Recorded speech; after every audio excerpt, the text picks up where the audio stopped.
কিন্তু সেই পেঁপে গাছের মাথায় ঘুমিয়েছিল এক ডাইনি। গাছ থেকে পেঁপে পড়ার আওয়াজে তার ঘুম ভেঙে যায়। কি ব্যাপার? কি একটা ধপাস করে আওয়াজ হলো যেন। তবে কি কেউ পেঁপে পারছে নাকি? দেখি তো একবার। বিকেল গড়িয়ে সন্ধে হব চাষিরা যে যার ঘরে ফিরছে, মাছিরাও তাদের নৌকা নিয়ে বাড়ি ফিরে যাচ্ছে। এমন সময় জঙ্গলের পথ দিয়ে হেঁটে আসছে এক কাঠুরে দম্পতি, পলাশ আর মায়া। গিন্নি, আজও জঙ্গলে এক টুকরোও কাঠ পেলাম না। এখন আমাদের সংসার চলবে কি করে?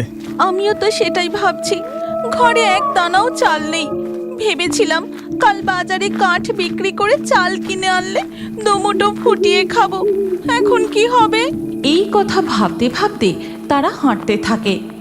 এমন সময় তাদের নাকে আসে সুন্দর পাকা মিষ্টি পেঁপের গন্ধ।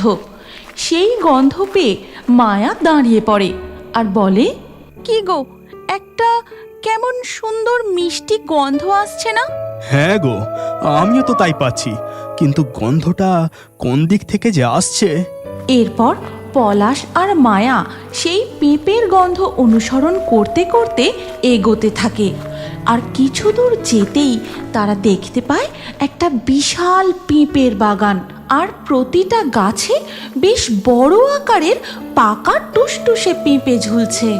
ওই দেখো গিন্নি, কত পেঁপে ঝুলছে। পেঁপেগুলো কত বড় বড় গো, আর পেকে একেবারে হলদে হয়ে গেছে। দেখেই মনে হচ্ছে খুব মিষ্টি হবে। চলো আমরা বরং আজ কিছু পেঁপে পেড়ে নিয়ে যাই। হ্যাঁ, জঙ্গলের পেঁপে গাছ থেকে এই পেঁপে পেড়ে নিয়ে গিয়ে কাল বাজারে তুমি ওইগুলোই বিক্রি করো। পলাশ সামনে পড়ে থাকা একটা বড় গাছের ডাল নিয়ে পেঁপে পাড়তে থাকে, কিন্তু সেই পেঁপে গাছের মাথায় ঘুমিয়েছিল এক ডাইনি। গাছ থেকে পেঁপে পড়ার আওয়াজে তার ঘুম ভেঙে যায়। কি ব্যাপার? কি একটা ধপাস করে আওয়াজ হলো যেন। তবে কি কেউ পেঁপে পারছে নাকি? দেখি তো একবার। ডাইনি উঁকি মেরে দেখে দুজন তার পেঁপে গাছ থেকে পেঁপে পারছে, আর তাই দেখে ডাইনি ঝপ করে তাদের সামনে ঝাঁপ মারে। ওরে বাবা, এই যে ডাইনি! তোদের এত বড় সাহস! তোরা আমার বাগান থেকে পেঁপে চুরি করতে এসেছিস? তোদেরকে আমি... ক্ষমা করবেন, আমরা চুরি করতে আসিনি। আমরা জানতাম না যে এই পেঁপে বাগান আপনার। আমরা মিষ্টি পাকা পেঁপের গন্ধ পেয়ে এই বাগানে এসেছিলাম। ভেবেছিলাম কিছু পাকা পেঁপে পেড়ে বাজারে বিক্রি করে দুমুঠো চাল কিনে নিয়ে আসবো। আমরা যে খুব গরিব। এরপর মায়া তাদের দারিদ্রতার কথা ডাইনিকে খুলে বলে, আর সব শুনে ডাইনির তাদের জন্য খুব কষ্ট হয়। আমি বুঝতে পারছি তোরা খুবই সৎ আর পরিশ্রমী, কিন্তু এই পেঁপে যে কোনো সাধারণ মানুষের খাবার পেঁপে নয়। এই পেঁপে জঙ্গলের ভূত, প্রেত, ডাইনি, শাকচুন্নিদের জন্য। তোদেরকে আমি এই পেঁপে দিতে পারবো না। তবে হ্যাঁ, আমি তোদের কিছু জাদুর পেঁপে গাছের দানা দিচ্ছি। তোরা তোদের বাড়ির পাশে বসিয়ে দিবি, তারপর দেখবি কি হয়। তারা দুজন ডাইনির হাত থেকে পেঁপে দানাগুলো নিয়ে বাড়ি ফিরে আসে, আর সেগুলো তাদের বাড়ির উঠানে বসিয়ে দেয়। সেদিন রাতে তারা শুধু জল খেয়েই ঘুমিয়ে পড়ে। এরপর ধীরে ধীরে সকাল হয়ে যায়, আর সকালবেলা ঘুম থেকে উঠেই মায়া বাইরে বেরিয়ে এসে দেখে, কই গো, শুনছো? তাড়াতাড়ি বাইরে বেরিয়ে একবার দেখবে এসো। মায়ার ডাকাডাকিতে পলাশ তাড়াতাড়ি বাইরে বেরিয়ে আসে, আর দেখে রাতারাতি পেঁপে গাছ বড় হয়ে তাতে পাকা পাকা পেঁপে ঝুলছে, আর পেঁপের গন্ধে চারিদিক একেবারে ম ম করছে। তুমি আর দেরি করো না, তাড়াতাড়ি বেশ কিছু পেঁপে পেড়ে বাজারে বিক্রি করে এসো। পলাশ তাড়াতাড়ি করে বেশ কিছু পেঁপে পেড়ে ঝুড়িতে করে নিয়ে বাজারের দিকে চলে যায়। পেঁপে নিয়ে যাও, পেঁপে মিষ্টি পাকা পেঁপে। আরে তাড়াতাড়ি নিয়ে যাও, একবার যে খাবে সে বারবার নিয়ে যাবে। পাকা পেঁপে, পাকা পেঁপে। পলাশের ঝুড়ির মিষ্টি পাকা পেঁপের গন্ধে বাজার একেবারে ভরে যায়। আর তার ঝুড়িতে বড় বড় পাকা পেঁপে দেখে সবাই তার কাছে আসে। বাহ, তোর ঝুড়ির পেঁপেগুলো তো বেশ বড় বড়, কি সুন্দর পাকা, দেখেই মনে হচ্ছে খুব মিষ্টি হবে। আর তা কত করে দাম রে? বেশি না, এক পিস মাত্র 20 টাকা। তুমি নিয়েই যাও না, খারাপ হলে আমি টাকা ফেরত দিয়ে দেব। দেখবে এই পেঁপে খেলে তুমি কাল আবার আমার দোকান থেকে কিনতে আসবে। হ্যাঁ, এইভাবে একে একে পলাশের সব পেঁপে বিক্রি হয়ে যায়। তারপর সে মনের আনন্দে নানান রকমের বাজার করে বাড়ি ফেরে।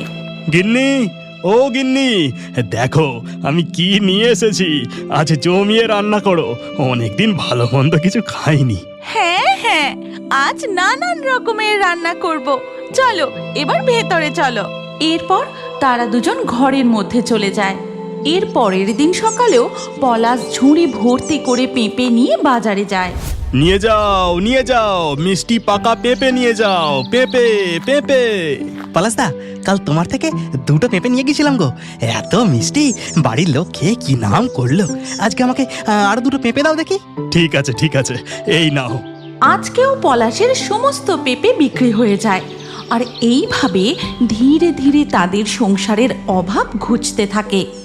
আর পলাশদের এই পরিবর্তন বেশ কিছুদিন ধরে লক্ষ্য করছিল তাদেরই প্রতিবেশী শম্ভু। কি ব্যাপার, রাতারাতি পলাশদের অবস্থা এত ভালো হয়ে গেল কি করে? ওদের তো ঠিক করে দুবেলা খাবারই জুটতো না। তাছাড়া ওদের বাড়ির আশেপাশে তো কোনোদিনও পেঁপে গাছ দেখিনি। দেখি তো কি ব্যাপার। এরপর শম্ভু গিয়ে আড়াল থেকে দেখে পলাশদের বাড়ির উঠোন জুড়ে সারি সারি পেঁপে গাছ, আর তাতে পাকা টুসটুসে বড় বড় পেঁপে ঝুলছে। বাবা, কত পেঁপে গাছ, আর গাছ ভর্তি পেঁপে। না না, এই খবরখানা আমার গিন্নিকে এক্ষুনি বলতে হবে। এরপর শম্ভু বাড়ি ফিরে গিয়ে তার বউ কুহেলিকে সমস্ত কথা খুলে বলে। আর সব কিছু শুনে, কি বলছো কি তুমি? না না, এইভাবে তো ওদের বাড়তে দিলে চলবে না। তুমি আজ রাতেই গিয়ে। হগ্নি, বুঝেছি, আজ রাতে তুমি আর আমি গিয়ে। যেমন কথা তেমন কাজ। গভীর রাত নামতেই শম্ভু আর কুহেলি গিয়ে পলাশদের উঠোনের সব পেঁপে গাছ কেটে নষ্ট করে দেয়। আর পরের দিন সকাল হতেই, হায় হায় হায়, এ কি সর্বনাশ হলো! আমাদের এমন সর্বনাশ কে করলো? ওগো, তাড়াতাড়ি বাইরে এসে দেখো। এ কি, দেখে তো মনে হচ্ছে কেউ ইচ্ছে করে আমাদের সব পেঁপে গাছ কেটে দিয়েছে। এখন এবার কি হবে? আমাদের এমন সর্বনাশ কে করলো? বলি কি, চলো আমরা আর একবার জঙ্গলে ডাইনির কাছে যাই। ওই ডাইনি খুব দয়ালু, তিনি নিশ্চয়ই আমাদের সাহায্য করবেন।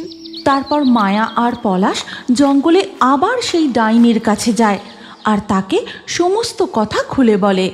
বুঝতে পেরেছি, কেউ নিশ্চয়ই হিংসে করে এই কাজ করেছে। ঠিক আছে, তোরা কোনো চিন্তা করিস না, এই পেঁপে দানাগুলো নিয়ে গিয়ে আবার বসিয়ে দে। আজ রাতে আমি নিজে গিয়ে তোদের পেঁপে গাছ পাহারা দেব।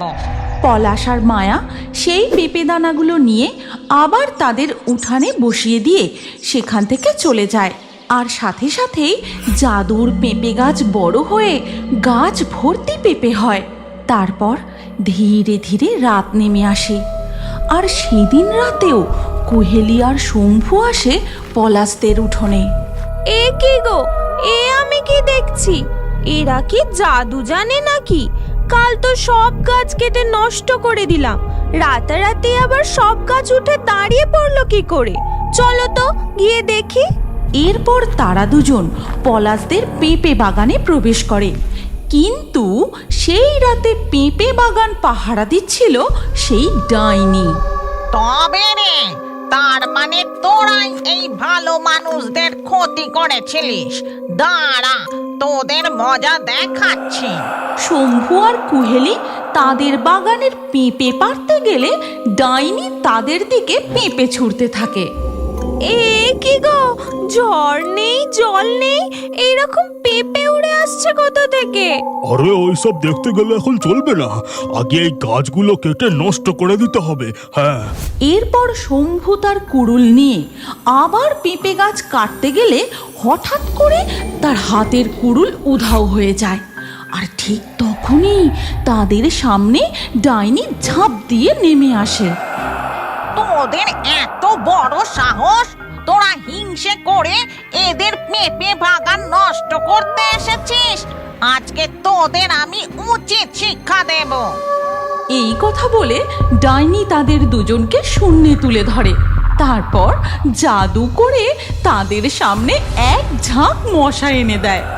ওরে বাবা রে, মরে গেলাম রে, মশার কামড়ে একেবারে নাজেহাল হয়ে যাচ্ছি। ওরে বাবা রে, কি জোরে মশা কামড়াচ্ছে! ওরে বাবা রে, আমাদের ক্ষমা করে দিন, আমরা আর কখনো প্রতিবেশীর ক্ষতি করব না, আমাদের ক্ষমা করে দিন। যা, পালা এখান থেকে, আর কোনোদিন যেন তোদের এই চত্বরে না দেখি। এই বলে ডাইনি তাদের নামিয়ে দেয়। তারপর তারা দুজন মশার কামড় খেতে খেতে সেখান থেকে পালিয়ে যায়। আর চিৎকার শুনে পলাশ ও মায়া ঘর থেকে বেরিয়ে আসে। শোন, তোদের আর কোনো চিন্তা নেই, তোদের পেঁপে বাগানের আর কোনোদিন কেউ ক্ষতি করবে না। ডাইনি, আপনাকে অনেক অনেক ধন্যবাদ। তবে আমার একটা শর্ত আছে। শর্ত কেন? আপনি আদেশ করুন। আমাদের জঙ্গলে পেঁপে কম পড়ছে, পাশের জঙ্গল থেকে অনেক পেঁপের ডিমান্ড আসছে। তাই আজ থেকে তোরা যা পেঁপে চাষ করবি তার কিছু বাজারে বিক্রি করবি আর কিছু জঙ্গলে বিক্রি করে আসবি, মনে থাকবে তো? এরপর থেকে তারা কিছু পেঁপে দিনের বেলায় বাজারে বিক্রি করে আর কিছু পেঁপে রাত্রিবেলায় নিয়ে যায় ভূতেদের জঙ্গলে। সেখানে অনেক দেশি বিদেশি ভূতেরা আসে পেঁপে কিনতে। এইভাবেই ধীরে ধীরে পলাশদের সংসারের সচ্ছলতা ফিরে আসে। তুমি কি জানো, তোমার নামও আমাদের কার্টুন ভিডিওর মধ্যে থাকতে পারে। আজকের লাকি ড্রয়ে নির্বাচিত নামগুলি হলো সমীর, অর্পণ, লিপিকা, রুজিনা, রোহন, সাহারা, রৌদ্র, সৌমি, রিহানা, অধরা, শ্রাবন্তী, তামান্না, সঙ্গীতা, প্রসেনজিৎ, আয়শা। আপনার নামসহ সেরা কমেন্ট করে পরবর্তী ভিডিওতে দেখার জন্য এক্ষুনি ফেয়ারি টোনস ভূতের কার্টুন চ্যানেলটি সাবস্ক্রাইব করে নিন। তারপর আপনার নাম কমেন্টে লিখে দিন। আর স্ক্রিনের উপরে আসা এই পরবর্তী ভিডিওতেও ক্লিক করে ওই ভিডিওতেও আপনার নাম লিখে দিন। আপনার নাম আমাদের কার্টুন ভিডিওতে অবশ্যই দেখতে পাবেন।